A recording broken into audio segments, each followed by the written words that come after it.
warahmatullahi wabarakatuh.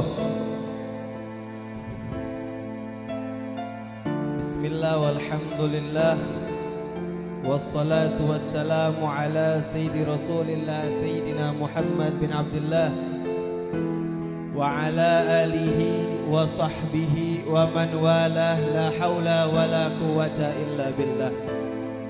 Subhanaka la ilma lana illa ma 'allamtana innaka anta alimul hakim.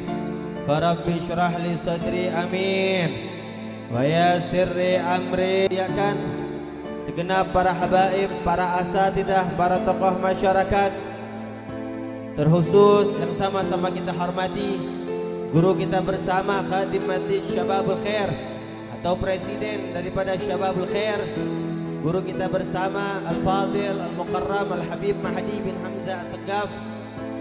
Mata'anallah bituli hayati syarifah. Kita doakan semoga Allah berikan sehat wal afiat, amin. Allah berikan panjang umur fi ta'atillah, dan mudah-mudahan murid-murid beliau mendapatkan ilmu yang bermanfaat, amin, dunia sampai ke akhirat, amin ya rabbal alamin.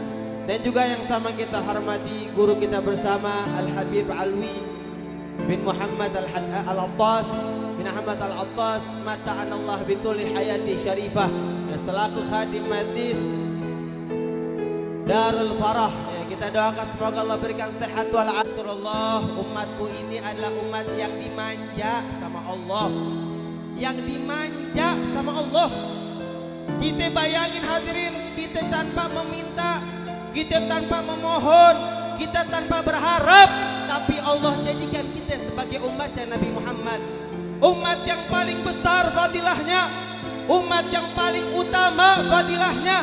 Bahkan Nabi Musa alaihissalam berharap, ya tamanna, meminta, berharap kepada Allah agar dijadikannya umatnya Nabi besar Muhammad sallallahu alaihi wasallam. Gak dikasih sama Allah. Nabi Musa minta sama Allah jadi umatnya Nabi Muhammad, tidak diberikan oleh Allah. Tapi kita alhamdulillah, kita tidak meminta berharap, tapi Allah jadikan kita sebagai umatnya baginda Nabi Muhammad sallallahu alaihi wasallam. Makanya mumpung kita masih hidup, Allah berikan kepada kita kesempatan, mumpung, maka bahagiakan Nabi Muhammad. Banyakin lisan kita baca sholawat sama Nabi Muhammad. Ingat terus Nabi Muhammad. Kalau kita sering ingat Nabi Muhammad, insya Allah kita jauh daripada kemaksiatan kepada Allah, amin. Kalau kita jarang ingat Nabi Muhammad, jarang hadir majlis taklim, jarang baca sholawat, jarang mengingat Nabi, maka yang akan masuk setan, nauzubillahimin. Makanya hati-hati hadirin. Kata Rasulullah sallallahu alaihi wasallam, wailul liman lam yarawni yaumal qiyamah. Kata Rasulullah, celaka nanti bagi siapa orang yang tidak melihat wajah aku nanti di hari kiamat. Bayangin hadirin, kita lagi ngumpul di yaumil qiyamah, lagi mencari pertolongan. Semua orang datang kepada para anbiya, likulli imri'in minhum yauma idzin sya'nu yughnih. Saat itu nih orang datang kepada Nabi Adam, nafsi-nafsi, likulli imri'in minhum yauma idzin sya'nu yughnih, karena saat itu semuanya orang mikirin dirinya masing-masing. Mereka pada sibuk dirinya masing-masing karena khawatir takut akan kemurkaan dari Allah. Tapi hanya Nabi Muhammad mencari kita umatnya. Ma'aina ummati, mana umatku nih? Mana umatku nih? Mana dia yang sering baca sholawat? Kalau kita nggak ketemu sama Nabi Muhammad di hari kiamat, maka selama-lamanya kita tidak akan berjumpa sama Nabi Muhammad. Walaupun ada orang masuk surga, tapi dia di hari kiamat yang nggak ketemu sama Nabi, maka walaupun masuk surga tidak ketemu sama Nabi Muhammad sallallahu alaihi wasallam. Paham kira-kira? Paham kira-kira? Insya Allah. Makanya bagaimana cara dekatnya kita sama Nabi Muhammad? Maka mudah hadirin, banyakin kita nyebutin Nabi Muhammad, banyakin baca sholawat, sering hadir majlis taklim. Al-Habib Ali bin Muhammad bin Husain Al-Habsyi beliau mengatakan di akhir zaman ini yang paling menggembirakan hatinya Nabi Muhammad, duduknya kita di majlis taklim. Duduknya kita di majlis taklim nyenengin hatinya Nabi. Dimana kala banyak orang menjauh daripada majlis ilmu, tapi kita mendekat kepada Majlis Taklim. Kita dekat Majlis Taklim, dekat para ulama, sebab mereka lah sebab akan diturunkannya rahmat oleh Allah Subhanahu wa taala. Ini kalau kita dekat sama Nabi di dunia, insya Allah dicari di hari kiamat. Amin. Makanya kita lihat bagaimana seorang sahabatnya Nabi. Hadirin, lihat bagaimana sahabatnya Nabi. Seorang sahabat yang bernama Sa'labah bin Abdurrahman. Sa'labah bin Abdurrahman ini hadirin seorang sahabatnya Nabi yang dekat sama Nabi Muhammad. Bahkan di satu riwayat Sa'labah ini karena dia tidurnya di rumahnya Rasulullah dan posisi tidurnya dia itu tepat di pintu rumahnya Rasulullah sallallahu alaihi wasallam. Kenapa Sa'labah bin Abdurrahman tidur di dekat pintunya rumah Rasulullah? Agar pas Rasulullah buka pintunya, yang pertama dilihat oleh Rasulullah adalah Sa'labah bin Abdurrahman. Karena Sa'labah bin Abdurrahman ini orang Madinah yang berkhidmat sama Rasulullah. Rasulullah sering nyuruh Sa'labah bin Abdurrahman. Kenapa Rasulullah sering nyuruh Sa'labah bin Abdurrahman? Sebab Sa'labah kalau disuruh sama Rasulullah cepat jalannya. Sa'labah itu punya keunikan hadirin. Kalau jalan tuh cepat. Kan kalau kita pernah gak ngeliat orang jalan cepat? Pernah gak kira-kira? Nah Sa'labah tuh cepat kayak begitu. Makanya Rasulullah kalau nyuruh, Sa'labah belikan aku nih, tolong kamu kesini. Cepat jalannya hadirin. Dan Sa'labah ini salah satu cirinya Sa'labah, dia selalu tersenyum. Wajahnya luar biasa tersenyumnya, semeriahnya.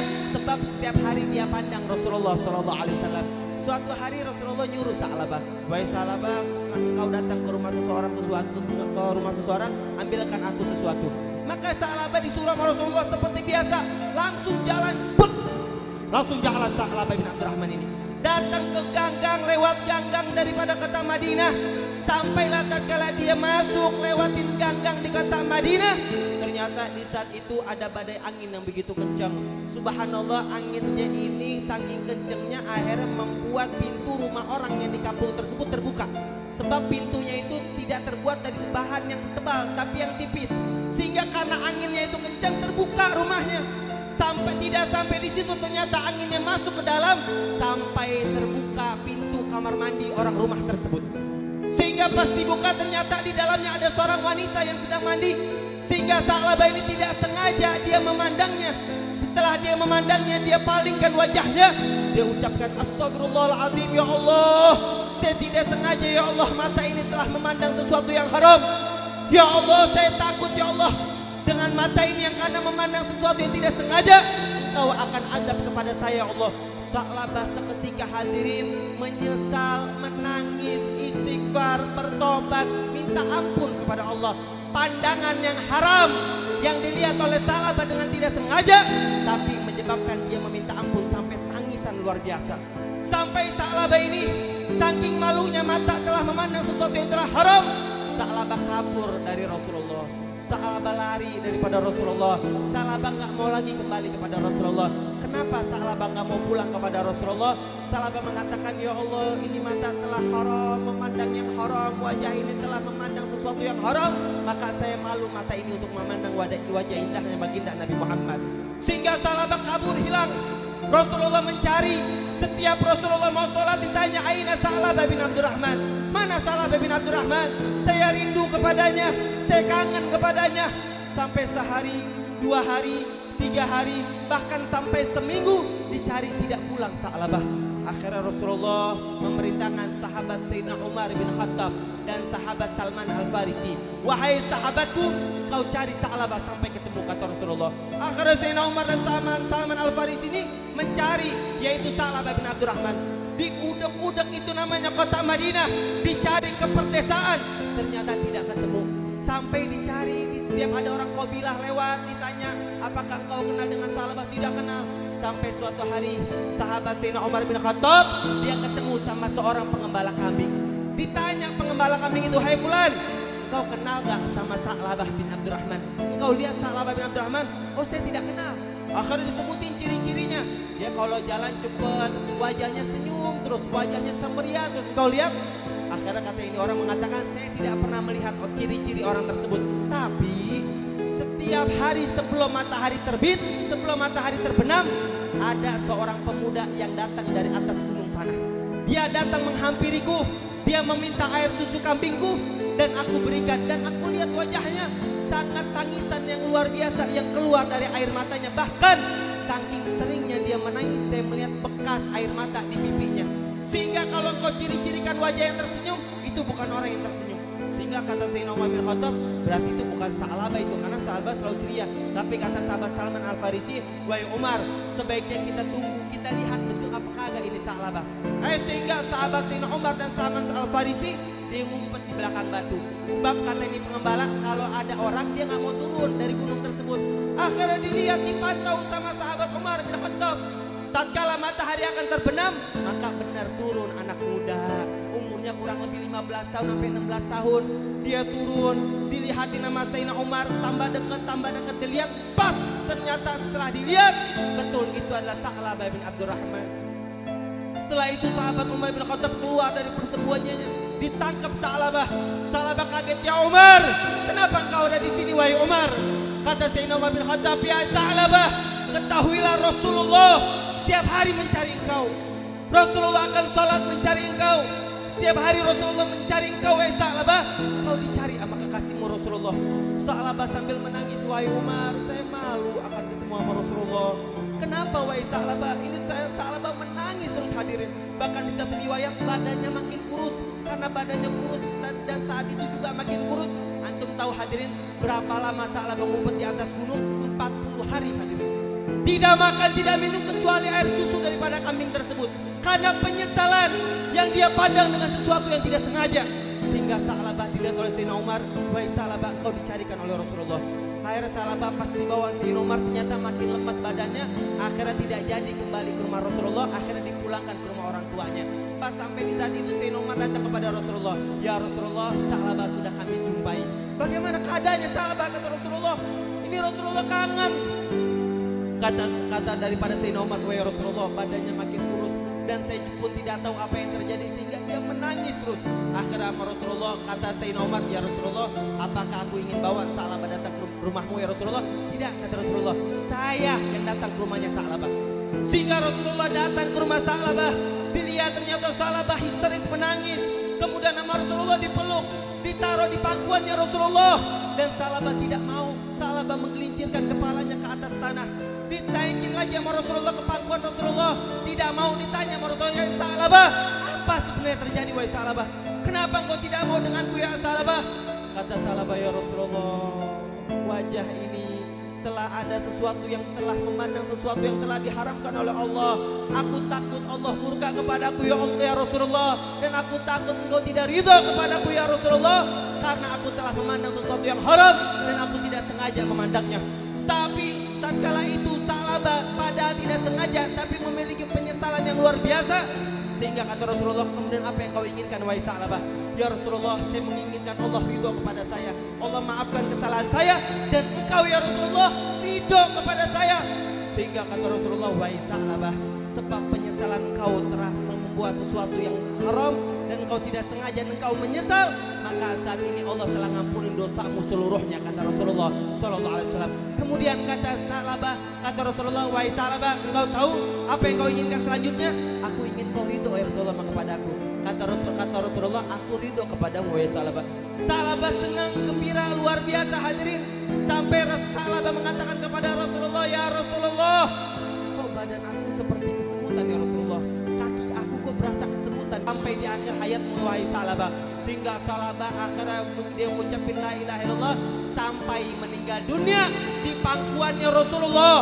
Umur 15 tahun dia ditalkinkan oleh Rasulullah. Bahkan Sa'labah yang mandiin Sa'labah adalah Rasulullah. Bahkan yang mengkafani Sa'labah Rasulullah.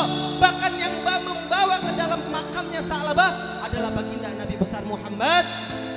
Di satu riwayat pas Rasulullah bawa Sa'labah itu Rasulullah ada jingge-jingge. Ditanya sama sahabat, ya Rasulullah, kenapa kau jingge-jingge kayak tempatnya sempit aja pada luas banget? Kata Rasulullah, demi Allah saya melihat para malaikat membantu membawa daripada jenazah Sa'labah bin Abdurrahman. Hadirin, kita lihat seorang yang dekat sama Nabi Muhammad melihat sesuatu yang tidak sengaja, sesuatu yang haram tapi tidak sengaja, dia menyesal kepada Allah, diampunin dosanya oleh Allah. Maka tidak ada menutup bagi kita yang mungkin banyak maksiat kepada Allah, banyak salah kepada Allah, jangan jauh-jauh daripada Nabi besar Muhammad. Jangan kita putus asa, kita banyak dosa, jangan kita putus asa dengan rahmat Allah. Sesungguhnya Allah Maha mengampuni segala dosa-dosanya kita. Mudah-mudahan kita duduk sampai tengah malam ini, dosa-dosa kita dimaafin oleh Allah, diampunin oleh Allah. Banyak daripada teman-temannya kita malam hari ini mungkin bermaksiat, mudah-mudahan diampunin oleh Allah, amin. Banyak saudara-saudara kita, famili kita, kerabat kita mungkin pada malam hari ini perbuatan yang haram, mudah-mudahan Allah ampunin, amin. Allah berikan hidayah kepada kita semuanya, amin. Allah berikan hidayah kepada kedua orang tua kita, amin. Allah berikan hidayah kepada tetangga kita, amin.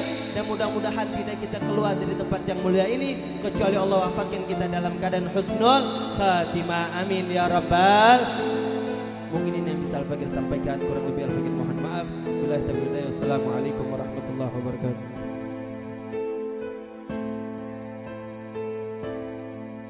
Bismillahirrahmanirrahim.